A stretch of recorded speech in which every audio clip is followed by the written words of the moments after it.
Today on the conversation, we are joined by fellow physical media collector, Criterion fan, music lover, and most of all, Sure. a film enthusiast who also enjoys exploring deeper into the great maw of the unknown. We have the amazing Celeste de la Cabra. How are you? I'm wonderful. Thank you so much for that gracious introduction. I'm so excited to be here. I'm a big fan of your channel and you as a person. So I'm just Likewise, stoked. likewise, likewise. I can't remember. It was probably on Tim Talks Talkies live stream the first time I hmm made your acquaintance, hmm and I'm like, oh, I gotta get to know them better. I definitely do hmm because you know how you could just like tell another appreciator of film and someone Yeah. who just gets into it, and it's not hmm just about the collecting, but it's about the art of the film. And Exactly. I picked it up first day from you, so. I was just gonna say I'm glad that that came across because and I really appreciate your introduction because what I really pride myself on is really trying to dig deeper, not just into films in general and highlighting some deeper cuts, but when I watch a film, I'm always trying to dig into the themes and the messaging and the craft behind it. And I try to treat every film I watch as a piece of art as opposed to entertainment. And I hope that comes through uh, in the content I produce. It does. It does. I was just watching your review of the Dahmer series, and I've seen a couple people review it. I haven't jumped into it yet, and hmm I'm like, they get it. They get what's behind the story and the focus and the questions that you ask are important because hmm it's so easy to become exploitative of the story because, Yeah. anytime there's anything, all these school shootings and all that, it's always the focus is on the shooter, not the Yeah. families, not the hmm victims. And it's very hard when you're making entertainment not to have the hmm focus on there. But I like the way you focused on that. Yeah. Well, thank you. That video is doing really well, and I'm really proud of it. So thank you so much for watching it and bringing it up here. Yes, I watched that series over like 2 days, and I just had so many thoughts about it. I had to write out a script and just talk about it. So well written, well written.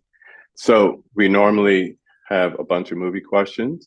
I'm going to start off with a non-movie question. And even before that, I'm going to start off with a statement from my daughter, Kayla. She loves you. oh oh And she loves your hair. She keeps when I'm watching the video, she'll hear your voice and she'll come in and say, "Did they change your hair?" I'm like, "No, same color." well, I So appreciate that greatly. That makes me very happy to hear. yes, This is a recent-ish development. I've always been scared of hair because I didn't want to keep up with it. I didn't want to like fry it and ruin it because I've always taken pride in my hair. And I don't know if you guessed, but purple is my favorite color. And I just finally decided I wanted to do it. And yeah, it's been a bit of a pain, but I'm really happy with it. So I really appreciate that. she loves it. Um, so the non-movie question. You're a big music fan. Mhm. So besides death metal and goth rock like The Cure and all that, what are some other genres that you get into? I'm wearing my Nine Inch Nails shirt right now, so that's something. But I am, I always have a hard time answering this question. I'm sure you relate when people ask you what kind of movies you like. It's difficult to narrow that down into one sentence or something just concise.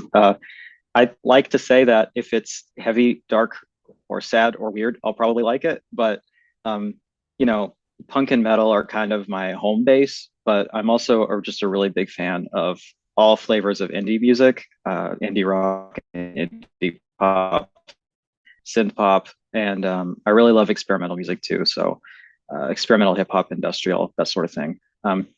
It's kind of the same way I approach films in that like I'll try anything once, and of course I have my preferences, but I really try not to be closed off to Do you have a favorite Nine Inch Nails album? Like mine is the Downward Downward Spiral, Spiral. obviously. The Downward Spiral Yeah. is one of the most incredible pieces of art ever produced, in my opinion. I, I just saw I them agree. live like 2 weeks ago, and they just Oh, completely blew me away. Oh, I'm jealous. All right. Couple of movie questions. All right. What are some of the titles in your 35 10 out of 10 movies? Oh, some of the titles in my 10 out of 10s. Bringing Up Baby is one, maybe my favorite comedy of all time. Cary Grant and Katharine Hepburn, just firing on all cylinders. I adore that film. Same.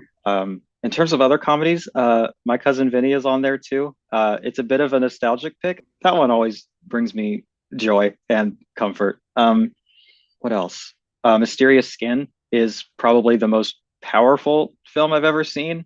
Uh, Mulholland Drive is another one that just means a lot to me. Yeah, I mean, that's some of them. I'm sure I've forgotten a few that I'll think of. Persepolis, that's another one that just came off the top of my head. Just a really moving story. Yeah, a little bit all over the place, but yeah, there's some of them. I'd like to see a video essay of sorts going through those one day. So free content. Hey, that's a good idea. And I mean, it's a people, small number, right? I try to keep it yeah, not too exclusive, but I want it to mean something, you know? could easily be a 2 or 3 parter, but it'll Hmm. bring new arguments to your comment section. I'll tell you that Yeah, much. Um, Being I'm someone sure. who's misjudged based on their appearance, I love when people don't expect something from a person, and then I Hmm. love to surprise them. So tell me what's so great about Because of Winn Dixie. Oh, When Dixie. That's one that I've been meaning to. You're probably talking about where I bought it a few weeks ago. I saw it on Amazon for like $5, and I was like, all right, I'm gonna get that. So when I was a kid, my younger brother, that was his favorite for like a minute. My brother goes through a lot of phases, and that was one of the phases. And so we watched it over and over and over again. And so I feel like I know it pretty well, but it's also been like 10 years since I've seen it. So I wanted to go ahead and watch it again. I haven't done it yet, but I bought it. And I feel confident that I'm going to like it because I actually read the book a couple years ago and really enjoyed it. And I really just have a soft spot for dog movies. If there's a fun dog in your movie, it's really hard to mess it up for me. I Mm-hmm. will get a kick out to some extent. So yeah, this is all with a heavy grain of salt in that I might watch it tomorrow and be like, oh dear God, what have I done? This is the worst thing I've ever seen. But I don't think that's going to happen. Yeah, yeah. Have you ever seen The Thin Man? No, it was leaving the Criterion channel recently, and I had it on my list and I wanted to watch it, but just kind of slipped through the cracks. There's like 5 or 6 of them, right? I think Warner Archive put Yeah, out all of them. it was one of the first movies that spawned a bunch of sequels. Besides, Hmm. like, when they saw the box office smash on King Kong and decided to make Son of Kong, which why? But yeah, Thin Man was Interesting. one of the first franchise movies or series that there were. So I enjoy it. That's And interesting. there is a cute dog. There's a cute dog in there. I have a non-movie question again. Since I love her laugh, how funny is it Hmm. living with Avery? Oh, it's just it's an adventure and a blast. Yeah. We've been together for almost 3 years now. We've been living together for like two and a half of those. So I don't know. We got really close really fast, and I think it's pretty obvious to anybody who watches that we're like soulmates and like our we're just like the same person. It's a little bit weird. But she's a lot goofier than me, and I like putting her in the videos or having her join me in the videos because she kind of gives me permission a little bit to get a little sillier myself because Mhm. sometimes I think I can take myself a little silly. So uh, yeah, it's always a fun time over at our house. It's good to have someone who's funny or goofy in your life because, if you're a serious or stoic person, it kind of breaks you out of that. Hmm. So Yeah. it's good. Tell her I understand the love of Scott Pilgrim because I do as well. And also, we need more episodes with B. I'm telling you Okay. that right now. More B. All right. All right. I will. I'll keep that in mind. Are you ready for the 5 spooky season takes? Yes. Let's do it. All right. So, name the horror movie that made you fall in love with the genre. That's a good question. Um, Now, for childhood, I wasn't allowed to watch horror movies. My parents were well, they were very strict in general, but they were very strict about that. They didn't want me watching any horror films. Um, And so up until I was like maybe 15, I myself had like built them up in my mind to be this really scary thing that I was afraid of. And my cousin on my dad's side was really into them. And so eventually he was just like, look, you got to watch like one horror movie. You'll see how it is. And the first one we watched was The Strangers. I think it's like 2011, Yeah. and I hated it, but it wasn't scary. Like kind of got me through the hump, I guess. And we watched Hmm. Paranormal Activity after that. I think I'd have to go back and check. It was either that or Grave Encounters. It was some kind of found footage thing that actually did scare me, and I found that I liked that. So I had experienced what I was afraid of, and it was actually fun. And so, yeah, I mean, I've always had kind of a macabre aesthetic, so it was a natural fit. I just had to get there. So I can't remember exactly, but let's go with Paranormal Activity. Sounds good. Sounds good. Okay. This is where we'll stay for a little while. So, name five of your favorite horror movies. In roughly the right order, number one would be The Wicker Man, and I have three copies of this. So here's the new imprint set. This is the Region B Final Cut edition that actually has all three cuts of the film. The American edition Mhm. does not. That's why I imported this one. Um, and then I Which one also is your have, favorite? I think I have only seen the theatrical and the final cut. I have not yet seen the history of The Wicker Man and its various cuts are very confusing. And I think I've seen two out of three of them. But I Hmm. do prefer the longer version, even though the quality dips quite a bit. And then I do have this like wooden box limited thing. So there's that. And then I guess as a bonus, I also have this artwork Show it. tattooed on my forearm. So here's that. So I guess you could say that I, you know, enjoy the film at least a little bit. That's great work. I was looking at the close Thank up you. of it on Instagram, James Travis. and he's There's a in. guy named James Travis here in Richmond, Oh, okay, and he did this in two sessions, and he did a great job. definitely. The thing about The Wicker Man for Um, me, it's very hard to watch that mhm. after seeing Midsommar and not make comparisons. I don't Oh know if yeah. you experienced that too. Um, I had seen this one first, Right. and Avery had seen Midsommar first, and it's very similar. I think you'd like Midsommar, and so we watched it together, and I did really like it. But I mean, it's just kind of the specter overlooking the whole thing is just like it's almost a soft remake, you know. But I actually like that kind of using that inspiration without directly remaking it, kind of like how Brian De Palma did in Obsession with Vertigo. Because then it's not completely beholden to the original. And I know people will say it's a ripoff, but I'm kind of a believer that there's not much in the way of original ideas left anyway. So Just for the benefit who hasn't seen the movie, give a quick spoiler-free synopsis. a British police officer who goes to an island off of the mainland, and he goes to investigate the disappearance of a young girl. And he very quickly realizes that something is greatly amiss in this community.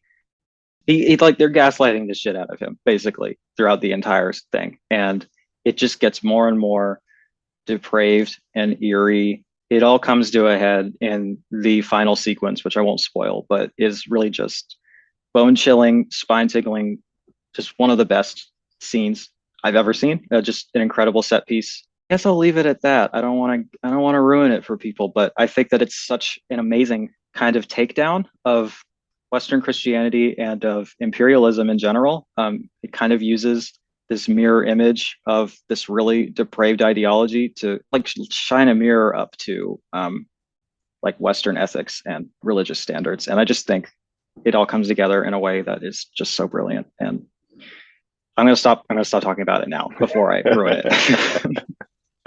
Okay, so just to accompany that, what makes it one of your favorites? Once again, without spoilers. I think I was watching the conversation you had with Bob over at Bob's Blu-rays recently, and he talked about how sometimes when you talk about your absolute favorites, any sense of articulation, and you're just kind of like gushing because it means so much to you that it becomes less intellectual and more personal.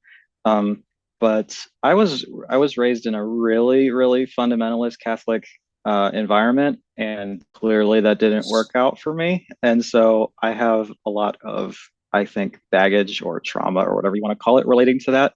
And so films that are able to use that kind of language in a way that is uh, satirical or criticizes or religion as a source of horror is something that really connects with me personally, I think. Um, and I don't know. When I first saw the film, this is going to sound ironic after what I just said, but I experienced almost like a spiritual experience watching that film and just seeing the aesthetics of it. So the aesthetics of it are so exactly what I like and what I want to see. And I felt different the next day, and it just really connected with me in that way. So a bit of a long-winded answer, but A good one. So, what's your second favorite film?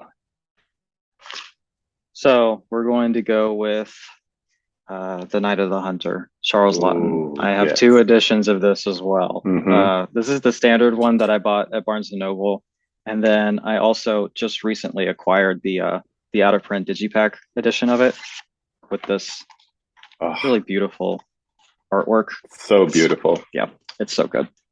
Yeah. So yeah, Night of the Hunter, 1950s kind of Southern Gothic, just masterpiece. Now, a lot of collectors, especially Criterion collectors, we know of the story behind that. And if you've seen Do the Right Thing, you know that Spike Lee's also a fan of that Hmm. because he literally Yeah. interpoled a scene from Night of the Hmm. Hunter into Do the Right Thing. But Yeah. give a quick synopsis of Night of the Hunter. So, The Night of the Hunter is about a man who meets, or a pastor who is in prison and meets another man who is about to be hanged, I believe, and learns from this man that he has left a fortune for his children, and he wants him to ensure that he has it. I think essentially he shows up to their house and tries to play the part of like a father figure and as a like ethical religious man, and he marries their mother, and it's all with the intent of getting their money, and it becomes really terrifying really fast. Yeah. uh yeah, we're gonna call it there to avoid spoilers. The thing that makes this a horror film, and it's not your general typical, Hmm. slasher gore kind of thing. It's the character, the Hmm. the character that Hmm. Charles Lawton directed and puts into. I The don't Reverend remember his name. Powell. Yes, yes, and that's true horror. It's different than what Hmm. your general slasher movie would give you. So, in your Hmm. opinion, what makes this one of your favorite horror movies? I think you'll be noticing a theme at least for these first three. It's the religious angle as a source of horror. It just really connects with me. There's something about the brilliant way that Robert Mitchum plays this like charming Southern gentleman who uses religion to kind of justify his behavior and to also create an image of himself that other people trust. Because I think in American society, especially in American conservative and Southern society, if to say you're a Christian is a shorthand for saying that you're a good person or that you have ethics and moral are based on something that we can all agree on. Um, and to see him so effectively utilize that for evil, it really feels to me like a microcosm of what we see today in a lot of more general contexts. It's not quite as in your face, but I think that the evangelical wing in this country is really kind of becoming a larger version of this character. I would, I guess that kind of brings me to another thing is that I'm sorry if I get really political, but I just am a very political person, and it's really hard for me not to draw like Mhm. parallels between real life social issues, politics, and the films that I enjoy because it's like to me the theme and the message is like the part that I find the most interesting, and so Right. I'm always Hmm. No need um, to apologize. also just I No need to apologize. the cinematography too is just unbelievable. Like the black and white, the sets that are created, some of the shots here are just breathtaking. And the like I guess you would call this noir too, right? Like, Hmm. and that is utilized, like that word and that idea is utilized to such a great, I just, I can't really describe it. I think you just have to see it and just see how beautiful it looks and what can be accomplished with black and white photography, which I think people unfairly write off, even though I sometimes kind of prefer it. Yeah, there's several shots in this that I think would make great like tattoos. They're so good. It's like that phrase, every frame a painting. Yeah, yeah, exactly. That's exactly how I feel about it. I try not to overuse that phrase. In this case, I I think feel it's like it's become a appropriate. bit overutilized, but I think it's very apropos here. Yeah. Yeah, it really is. Um, yeah, there's just something great about it. And, people always say they wish that the director made more stuff and everything like that. But I really feel like he would not be able to capture what he did with this film to the extent that they did if they made five other Hmm. films like it. Hmm. I encourage You those who know, haven't seen it to definitely see it. yeah. That point kind of reminds me of another reason why I think it kind of connects with me. Um, Hmm. Charles Lawton was a gay man, and he used this film a lot of ways. Like you can definitely read into the messaging of this film as the way that persecution has been a villain in his own life. Um, and I think that that's part of the reason why it didn't do as well as it could have or it should have, and why he was kind of boxed out of the system is that he created a film so effectively, um, criticized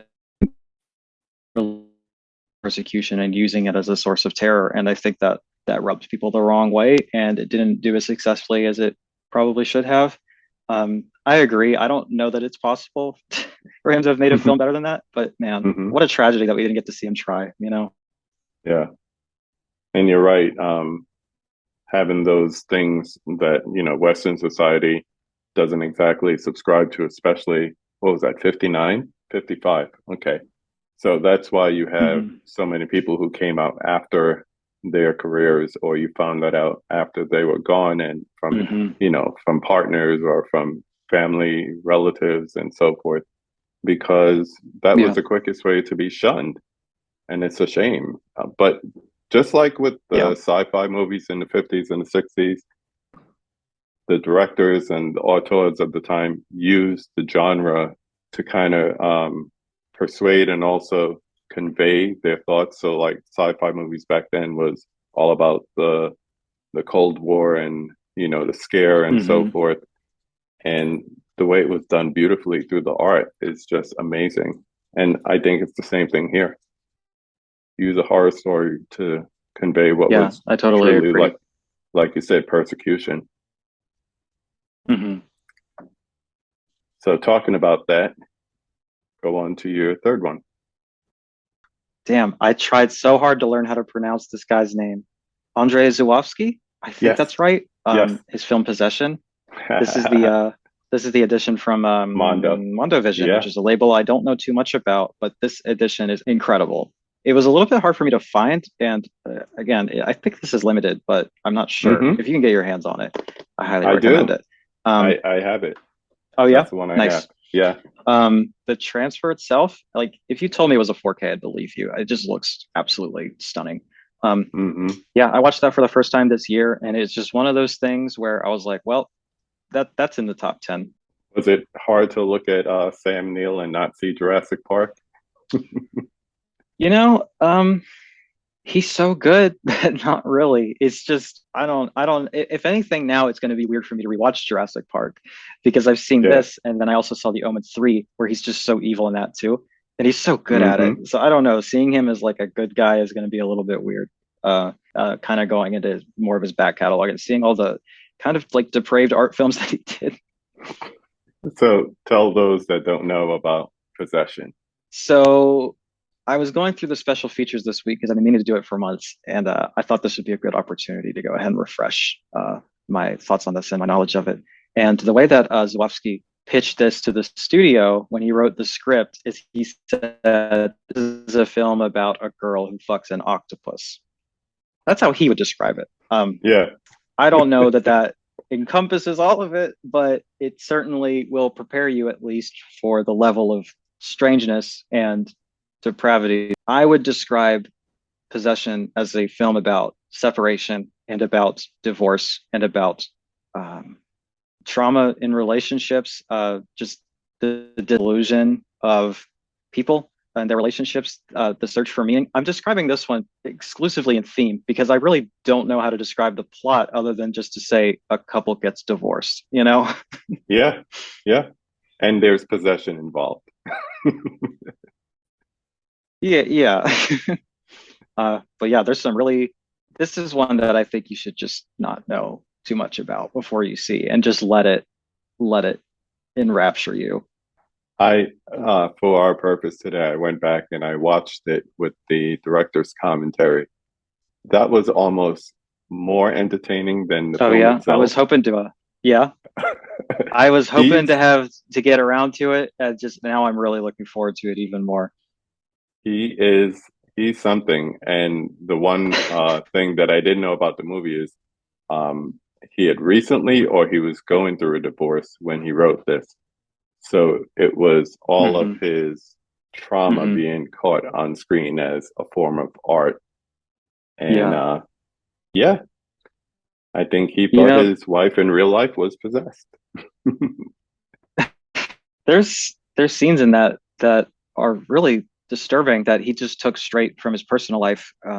I guess I won't say which ones, so as to not spoil them. But so I've seen a lot of people criticize this film as being misogynistic, or as a woman in the director's personal life, or just women in general. But to me, I really feel that the lead actress in it, I really do believe that it's her story throughout, and I think that her pain, her complicated relationship to Sam Neill's character and to herself is just is really what steals the show and is really to me the primary focus of the film. Uh, I don't think the man comes out of this looking very good, to be honest with you. So No, I don't really know why you would see this as like a hero's journey for a man or something like that. But I guess if I had to pick the best male performance of all time, I'd pick Robert Mitchum in Night of the Hunter. And if I had to pick the best female performance, I'd pick Isabella Gianni in Possession. She is a revelation in this film, and she puts more of herself into this role than I can really think of just anybody. yeah, yeah. But this is one of those films that you might go into and you think you're going to get one thing and you get something completely different. Mm-hmm. And what's the standout horror aspect of it for you? Is it the trauma? I mean, there's definitely scenes in it that are more traditional in your face horror that I think are very effective and very scary. Um, but I think it's just the general intensity of it. And, you know, I was actually, when I was watching the supplements, I think the director kind of resents this being called a horror film, as do other people. I mean, aside from the kind of uh, more overtly scary things that I'm really trying to dance around and not spoil, I really think it's just the constant intensity of the film and the inclusion of the doppelgangers and just the very real violence that is felt in every scene. I don't know. There's a lot going on. Yeah, that's the perfect way to describe it. There's a lot going on in this film. Oh man, it's a good movie to revisit after not seeing it for a while and then Hmm. come back and not to say try to find new things, but try to find new angles, Yeah. like looking at it from different perspectives. Looking Hmm. at it from the director's perspective, as I listened to his commentary, was really, really interesting because what Hmm. he was trying to convey and what came out on screen wasn't always the same thing. Yeah. Hmm. And I think it was more about the hurt and once again using the word the traumatic events that took place that led to Yeah. the scripting of the film coming together. Yeah. So that was a good Hmm. one. What's next? Next, I'm going to go with one that I think most of your viewers will have seen. Uh, it's kind of regarded as a modern classic already, and I think very well deservedly. It's Robert Eggers' The Witch. This is that new second sight thing that everybody bought and was showing off. Um, I meant to do a full review of this. I just never got the time to go through all the supplements because I don't want to just go like, oh, look at this cool box. It's sick. You should Hmm. buy it. I want to actually like watch everything on it and I want to read the book that's included. I want to really fully tell you what is in this package and recommend it, but didn't have time. So I guess, yeah, Robert Eggers, The Witch. This is one that I didn't see immediately. Um, I think it was after the second movie I went back in, I finally saw The Witch, and I saw one that didn't have the correct color coding the way it was on Blu-ray and the original 4K.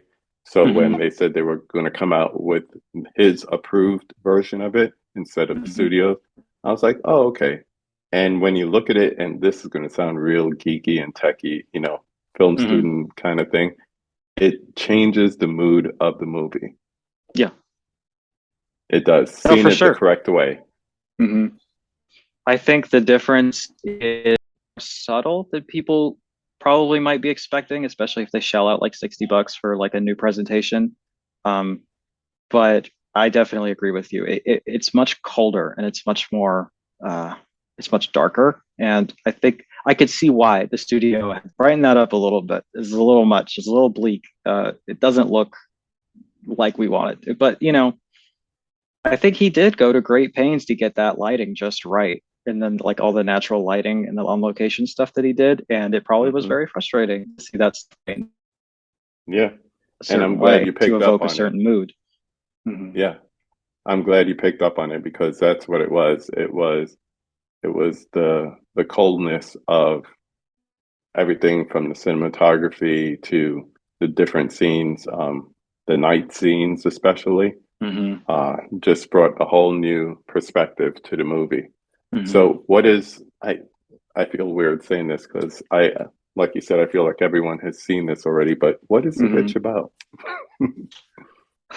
Which is about ultra fundamentalist Protestant family who get into a religious dispute with their village and have to kind of self exile because they're not willing to compromise on something. I don't think it's ever really clear what it is, but it's some kind of theological disagreement. And so they kind of make their way into their own little spot out in the woods. And at a certain point, the youngest child is gone missing. And Events followed. what, yeah, or what sort of things happen as a result of that. But let's just say that uh, darkness and misfortune continue to befall this family. But I think it actually has a really beautiful and a really hopeful, positive ending. Um, so there's that. Yeah.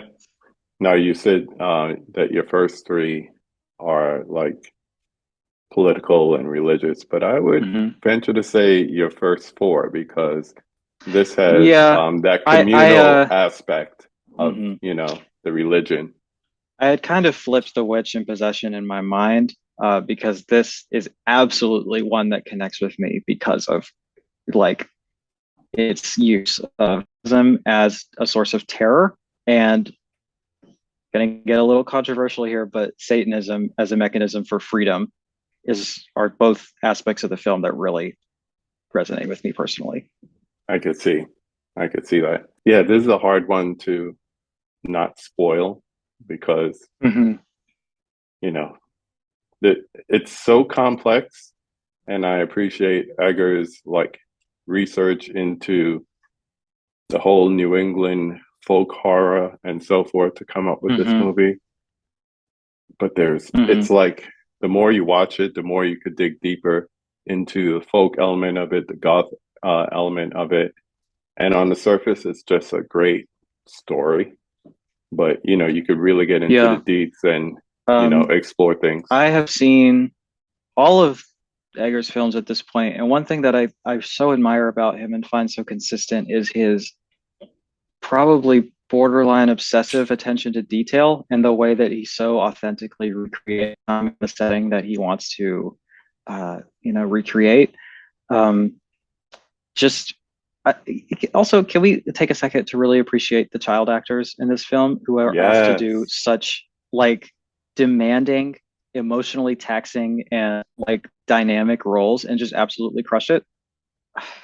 I mean, we Yeah. also have this film to thank for Anya Taylor-Joy as a presence in Hollywood. So, I Hmm. mean, there's just a lot to love about I this. I think a lot of people, especially going forward with her success, Queen's Gambit, everything after that, Hmm. focuses solely on her. But you're right; those child actors were amazing in their roles, quite convincing. Especially the younger boy. He was so good. Yeah, I don't know. So much about what this film means to me is really tied up into the ending. So I don't know how much we want to dwell on that, but Mhm. yeah. It's almost like a freedom of sorts Hmm. because she's tied down with the lies and the implications, and then at the end, there's a release of all that. Hmm. And Yeah. trying hard not to spoil it. And Yeah. it could be a microcosm of a situation that we're seeing happening more and more these days, um, with people's religious beliefs or lack thereof. Hmm. But more important is the turn towards spiritualism versus a man-made dogma, which kind of puts them in that place and puts them in that situation in the first place. Hmm. Yeah. Yeah. I just find this film to be like really deeply feminist, and just really deeply spiritual in a way that connects with me personally. And uh, I was wondering if I had overhyped it. And so when I rewatched it, when I got this new set in, I was like, no, it's every Nah. bit as good as I remember. Oh yeah. I once again I think people go for it's almost like putting the genre into a box, and there's a lot of Hmm. different boxes. You got your gore, your slasher, your torture porn, your supernatural, Hmm. your paranormal, and if it Hmm. doesn't fit into one of those boxes, people are like, that's not a horror movie. And it is. I mean, to me, home invasion movies are horror movies. Hmm. But, Absolutely. people look at them as thrillers and psychological thrillers, and some even go action. I'm like, no, no, no, no, no. You're missing the main genre here. Yeah. Horror can be so many different things. And, Yeah. you know, like I said, this is spooky season. That doesn't mean it has to have jack-o'-lanterns and a guy with a knife. It's so many more things. Hmm. So with that in mind, what's your fifth pick? Well, I think that's a good segue into my fifth pick because I think this one is definitely. Let's go ahead and just talk about it. I had to bring up this entire behemoth of a set up, but this is the Criterion Godzilla set. I was hoping Um, you did. I wanted to highlight. They have special pages for each of the films. Here we go. This is the artwork that they did for the original Gojira 1954. Not just one of my favorite horror films, but one of my favorite films, period, in general. Yeah, so that's my This number five. this doesn't really need a plot synopsis. I think what everyone who's seen this one kind of knows what it's about. But Hmm. kaiju monster, Yeah. basically, yeah. But there's so much more to it. There's a lot of Hmm. elements that I think people don't generally pick up on, especially if they associate Godzilla with like King of the Monsters or Godzilla versus King Kong, the modern movies. But what Hmm. was so special about 54's version, the Japanese Gojira movie? So this is another one that comes from my childhood, I think, and actually comes from my brother again. I think he had just about all of the older, like pre Roland Emmerich films in his DVD collection, and I would watch them with him, and I always thought that they were a good time. And then we watched this one, and I remember almost crying at the end, and I was just like, wow, that was just a beautiful, like moving piece of cinema, Like if you asked me, like, what's the best place, like, what's the best Godzilla film to watch first? I mean, it's the same as the original one. Well, then when it was just a standalone idea and a kind of a meditation on the trauma of the atomic bomb, Mm-hmm. and it didn't. Okay, I love everything Godzilla except for Roland Emmerich's. kind of find to be an abomination. But other than that, like all the goofy Showa era films, all the kind of sillier, I love all of it. Just in general, Godzilla has just kind of become a source of joy and comfort for me. Like whenever we still to see that reveal and I hear his shriek, it just brings a smile to my face. And I love him so much. Um, but this one I want to highlight in particular, again, because it is so moving and it's so dark and it's so grim, that I don't think was ever really recaptured. Um, yeah. And can you equally talk about how much you dislike the Americanized version? 'Cause I know I do. Yeah, the King of the Monsters one. The one where they just like literally cast a generic like white dude to like explain to the audience what's happening. I hated it. I hated it so much. Hmm. It's on the Criterion edition for posterity, as a point of comparison, I think. And it's an interesting exercise in comparison. But, the whole time I was watching it, the one thought that kept coming up in my mind was like, gee, if only there was a way to relay Japanese dialogue to an English speaking audience while retaining all of the original dialogue. I wonder if somebody's come up with something that could Oh accomplish man. that. It's almost like they came up with two things. We have Hmm. dubs and we have subtitles. Interesting Yeah, concepts. it's indeed. I So always not a fan of that I one. always think about it as the dumbing down of a great movie. It's like we're Hmm. going to get a narrator to basically explain to you, ignorant American audience, what this great Japanese movie was about and add all Yeah. this extra footage and then borrow from the original Hmm. to make it more palatable for an American audience. Yeah. I mean, it's extremely offensive to Japanese culture and to the Japanese original, but it's pretty insulting to American audience to think like, oh, you won't get it. Let me get bland white guy to like dumb it down a bit for you, like It's true. It's true. But you mentioned the show horror films. I'm glad to see that there's been a legacy. I wouldn't even call it a franchise, but a legacy of films that Mhm. followed, especially like we said before, the original Japanese versions of these films, not the overdubbed and, you know, Mhm. those movies that followed. But I ask the question again, what is the horror in Gojira? I mean, the horror is the atomic bomb. Uh, was literally created from the radiation that came from the atomic bomb, and he kind of becomes a physical manifestation of the trauma of an entire nation. Like, how do you even go about visualizing something of that scope? And I think they of kind of simplifying it while also paying respect to the gravity of the situation. Um, and there's sequences in this where you see the after effects that the people themselves have had to deal with the radiation poisoning and all of that.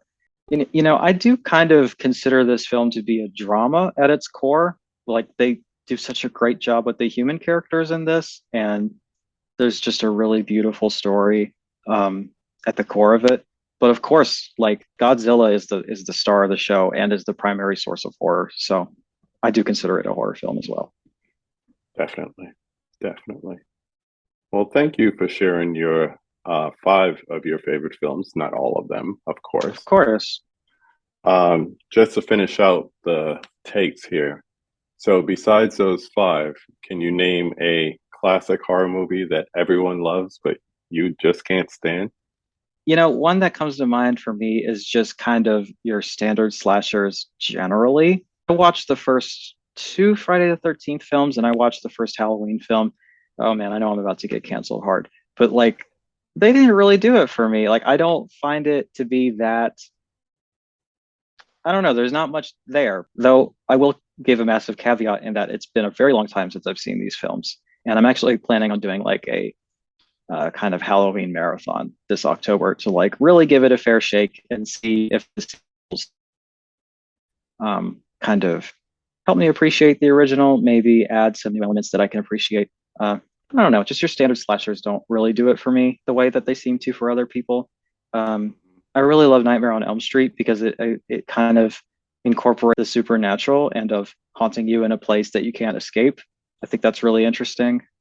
Black Christmas is probably my favorite slasher film because there's so much more going on in that film. Number four is name a critically hated horror movie that you love. I think I'll just pick found footage as a kind of genre that I really appreciate. I think really works for me. And a lot of those films are considered to be trash. But I don't know, as long as there's like a baseline level of believability as to why we're seeing this and why it was filmed in the first place, I really like the way it kind of has an immersive feel and a really kind of sloppy, choppy sort of. It doesn't feel professional. It kind of lets you feel like you're in this situation as well. So that's a conceit that I think generally works for me more than other people. And finally, the fifth question for you today. Who would you like to see me have a conversation with on this channel? There's a few people. The Mockbuster. Are you familiar with his channel? Um, Yes, he has been a great friend and supporter of me since I started this whole venture, and I really like his content and I really appreciate him as a person. So I would put his name in the hat. Um, you must have gotten several requests for Tony at Basement Blues. I don't know him personally, but I think that that conversation would be fascinating. we have a date. I'll just say that. All right, all right. Uh, And and the twins as well, Mika and Kira. We have a date. okay, sweet. Nice. Um, I'm also a huge fan of Daisuke Beppu. He has one of my favorite channels, and he's just like maybe the nicest person on the planet. So those are some suggestions. I will take Mockbuster and Daisuke into consideration because who wouldn't want to talk to a man who has his own personal criterion closet? I know. Well, that's it. That's how we do it. What you think? Incredible. I have enjoyed myself and I enjoy watching your other conversations. So I want to thank you for what you do. Thank you for your support. Truly appreciate it. I appreciate your friendship, and I look forward to doing some collaborations in the future, hopefully. I think that'd be fun. I would love to.